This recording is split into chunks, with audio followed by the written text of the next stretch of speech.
to Out Past the Rings, Volume 90. Today we're talking about the mятеж Samarra split cassette that came out on August 12th of 2017 on ZBR090 Records. The history behind this cassette is considerably lengthy, I guess, considering I feel like how unknown the tape is, and I guess how quickly Samarra was in and out of existence, despite having a ton of amazing members. So I wrote the Samarra, and this whole split goes back to Swampfest. I guess I should mention that I was the vocalist for mятеж, so that's why I've got the longer story. Before going to Swampfest, actually, there was a cassette compilation for Swampfest 2 in Richmond, Virginia that included like 27 or 30 tracks from bands that were playing the fest. So we included an unreleased track, and Samarra had a track on there as well. It was Drama in the Walmart Restroom, and I remember really digging it. I was talking to Drew, Maryland, pretty often at that point as well, so I found out that the other band members were Will, the drummer from Cost, and Drew was also in Tri-State Killing Spree. I have trouble with that one. And Mitchie and Benson were in Truman together, and Mitchie also plays in Gift from God. So I was kind of like, wow, that's quite the supergroup, especially in Richmond, Virginia, where the scene, especially at this point, was just pop. They were in so many bands. I feel like if you saw Mitchie on the street and you were like, hey Mitchie, you want to be in a band? Mitchie would be like, yeah. Because Mitchie was in so many bands, and every single one was and is still incredible. So they kind of sound like Welcome the Plague Year meets Supine, I guess. Really dark, kind of like low-end, yelly vocals, but the other three members, besides Drew, who plays bass, also contribute vocals, and they're all like higher, shriekier stuff. So I guess maybe you could say Senza or Truman would also be good fits for song comparisons, or band comparisons.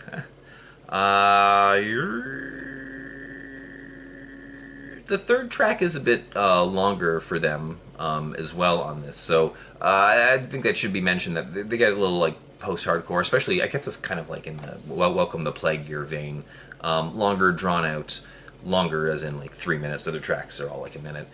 They had another recording that was released before this, an EP of 3 songs that is also absolutely fantastic. We Fear We Are All Accomplices, I think is what it's called.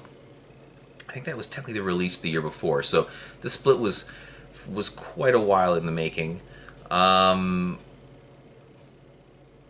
asked them at the show, after seeing them at Swampfest, because they just blew me away, do you want to do a split?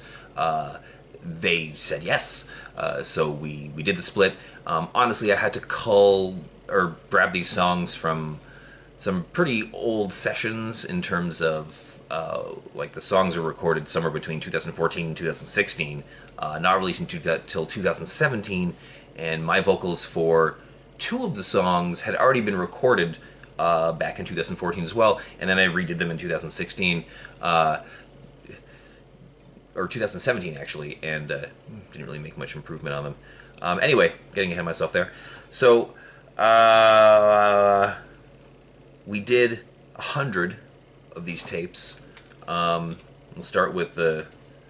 Actually, doing 100 of the tapes was kind of pretty big, because I had been doing most of the releases with most of the other cassette releases with other labels. So I think this might have been the first, if not one of the first. Well, I guess Rayleigh was the first, but it was one of the first ones that I did myself, and I remember being very specific to being like, I love Samarra, so I really want to put this out.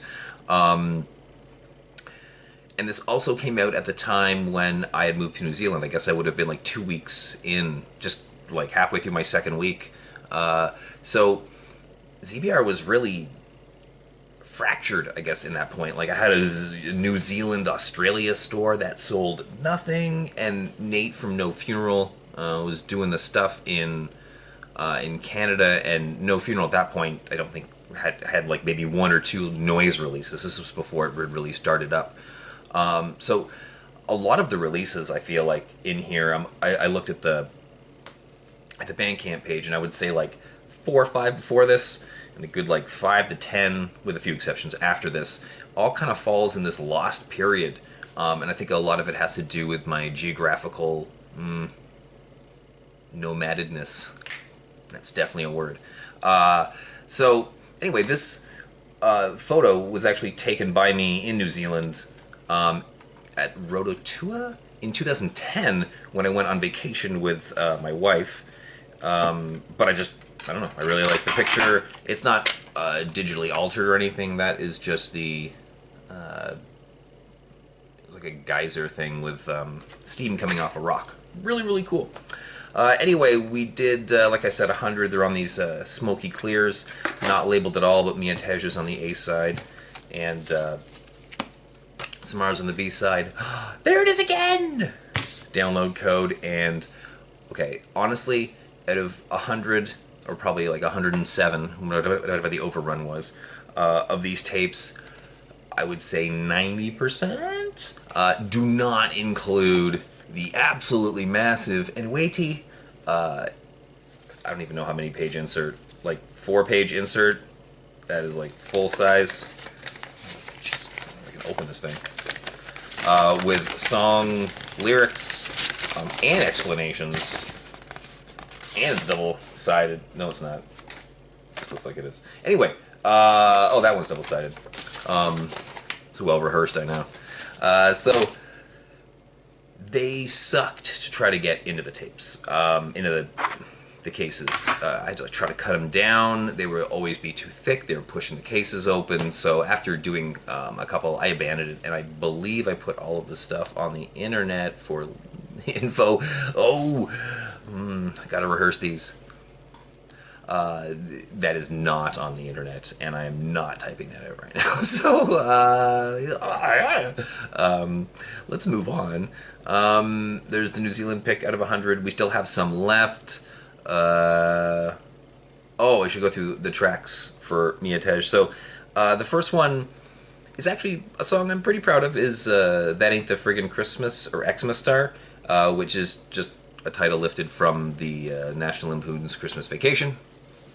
Shares full. That whole thing.